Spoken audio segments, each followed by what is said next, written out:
আসসালামু আলাইকুম এভরিওয়ান। আশা করি তোমরা সবাই ভালো আছো। এই ভিডিওতে আমরা একটি অ্যাপ্লিকেশন পড়ব। আমাদের ইংরেজি দ্বিতীয় পত্র পরীক্ষার রাইটিং অংশে সাধারণত একটি অ্যাপ্লিকেশন এসে থাকে এবং একটি অ্যাপ্লিকেশনে সাধারণত 10 মার্ক থেকে থাকে। যদি তুমি সুন্দরভাবে একটি অ্যাপ্লিকেশন সাজিয়ে গুছিয়ে লিখতে পারো তাহলে কিন্তু খুব সহজেই তুমি এখানে একটি ভালো মার্ক পেতে পারবে। তাহলে চলো আজকের ক্লাসটি আমরা শুরু করি। এখানে বলা হচ্ছে application to the headmaster for increasing common room facilities, অর্থাৎ কমন রুমের সুযোগ সুবিধা বৃদ্ধির জন্য তোমার বিদ্যালয়ের প্রধান শিক্ষকের নিকট একটি আবেদনপত্র বা দরখাস্ত লেখো। এখানে খেয়াল করো, এখানে যে ফ্যাসিলিটি শব্দটি আছে এর অর্থ হলো সুযোগ সুবিধা। কমন রুম মানে হলো একটা সাধারণ কক্ষ যেখানে শিক্ষার্থীরা তাদের অবসর সময় অতিবাহিত করে, অর্থাৎ যেখানে কিছু ইনডোর গেমসের ব্যবস্থা থাকে অথবা একটা টেলিভিশন থাকে যেখানে যে সবাই তাদের অবসর সময়টা অতিবাহিত করতে পারে। অ্যাপ্লিকেশনের শুরুতেই আমাদেরকে ডেট, এরপরে দ্য হেডমাস্টার অথবা দ্য হেডমিস্ট্রেস লিখতে হবে।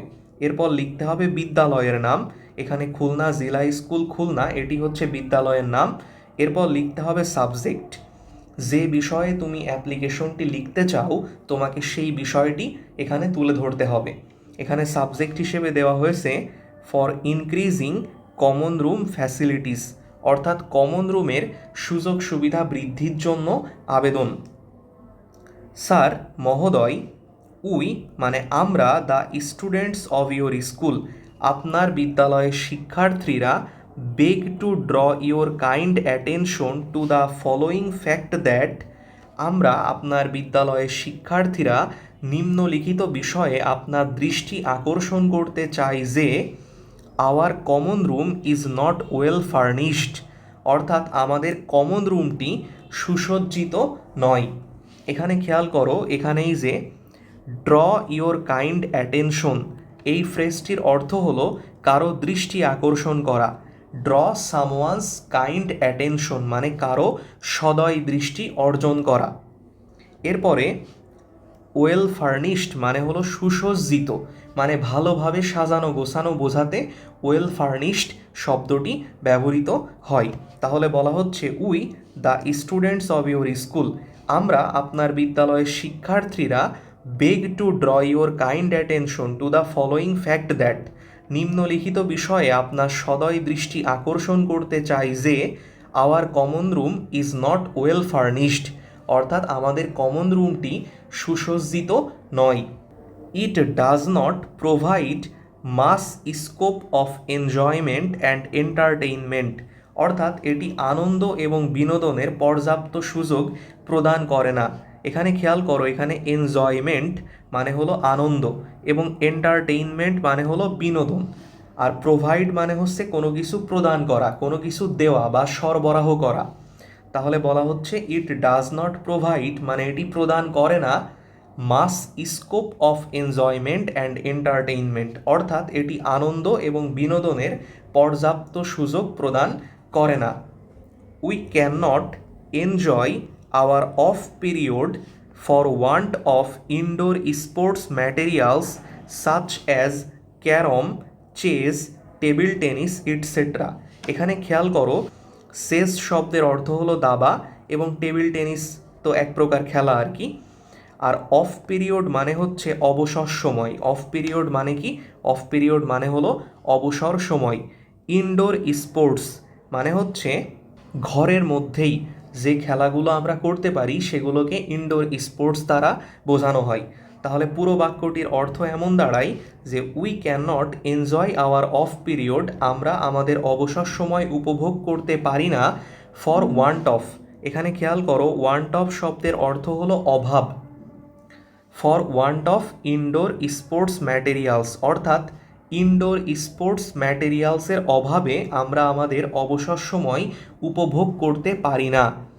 সাচ অ্যাজ যেমন carrom, chess, table tennis etcetera. There is no television set মানে আমাদের কমন রুমে কোনো টেলিভিশন সেটও নেই। It is the most common source of entertainment, অর্থাৎ এটি হলো বিনোদনের সব থেকে সাধারণ উৎস। It has got educative value too, এটি শিক্ষামূলক মূল্যও কিন্তু রয়েছে।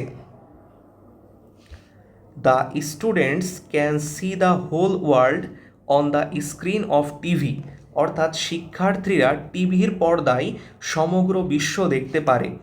And can learn many things of the world, এবং বিশ্বের অনেক কিছু শিখতে পারে। There is no arrangement of keeping more dailies, magazines, periodicals etcetera, which are part and parcel for us, আমাদের জন্য অত্যাবশ্যক দৈনিক পত্রিকা, ম্যাগাজিন, সাময়িকী ইত্যাদি রাখার কোনো ব্যবস্থাও এখানে নেই।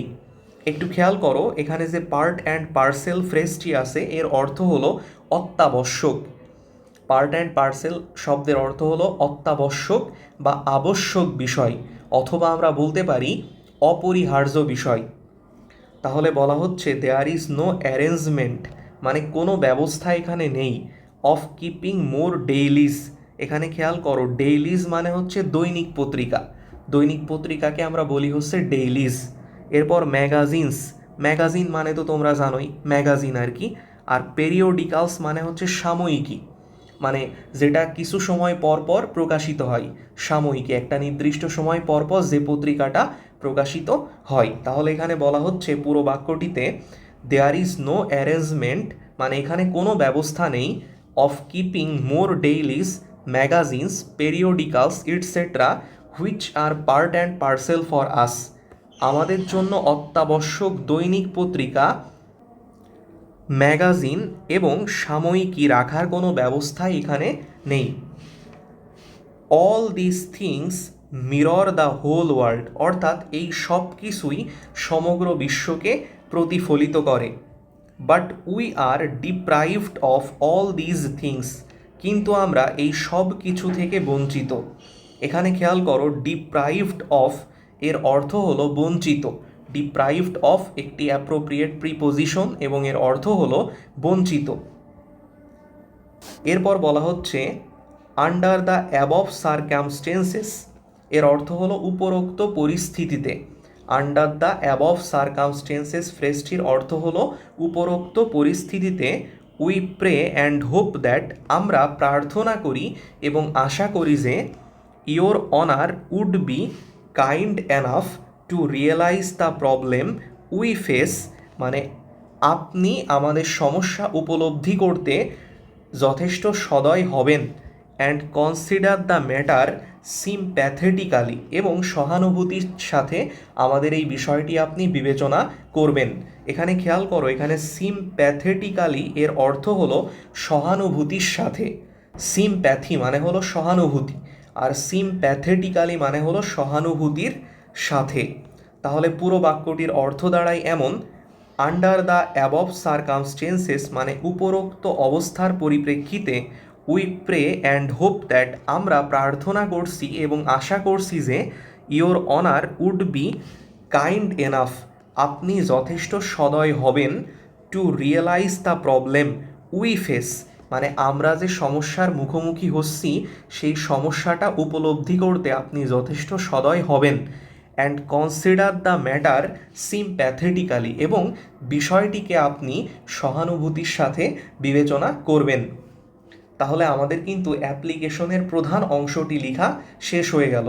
এরপর আমরা লিখব ইয়োর্স ফেইথফুলি, অর্থাৎ আপনার বিশ্বস্ত।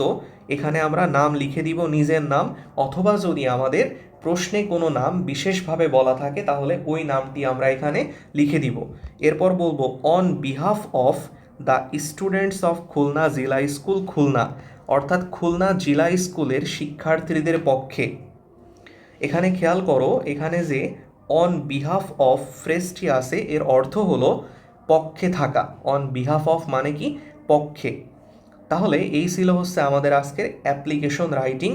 আশা করি তোমরা সবাই এতটুকু বুঝতে পেরেছো। ধন্যবাদ সবাইকে।